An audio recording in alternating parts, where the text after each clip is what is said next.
Purchase your beats now at beatsbysv.com. Tranquila andao Saingy tsy afaka angitazina raha tonga tsy tamana andao efa tofoka aminao any efa lereo atalany fa ny mety aminao angamba teny mandeha any aleo enao lasany mbola misy toerany tokony isy anao ne any fa mandratra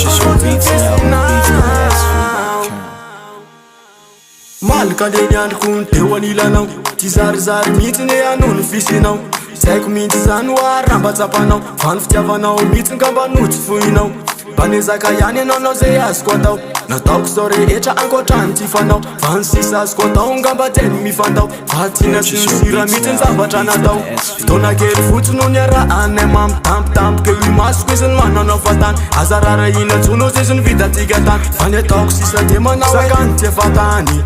ka leoko mialanao io fa tsy mendrika ianao io satsako ty tananao io fa ny tsisa ataoko ngamba tsy hiteny afainky io Tranquila andao saingy tsy afaka angitazina raha tonga tsy tamana efa tofoka aminao any efa lereo atalany fa ny mety aminao angamba teny mandeha any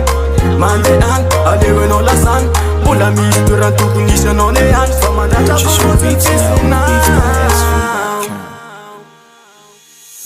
ekeko lohinao fa de to manjake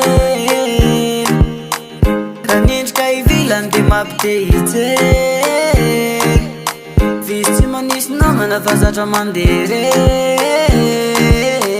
anao anatinao sikopinao fa Purchase your beats now at beatsbysv.com. fanoratra ny mafy lony foko tsy mba kely sany ka vehivavy manao fikanjazakely tombany rara iny lay fokona sy ny fery rakopokotry sao ihany jeleko nanderery anja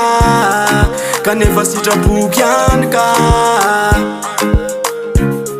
aleo farananany raha tonga tsy fanarake Tranquila andao saingy tsy afaka angitazina raha tonga tsy tamana efa tofoka aminao any efa lereo atalany fa ny mety aminao angamba teny mandeha any aleo enao lasany mbola misy toerany tokony isy anao ne any fa mandratra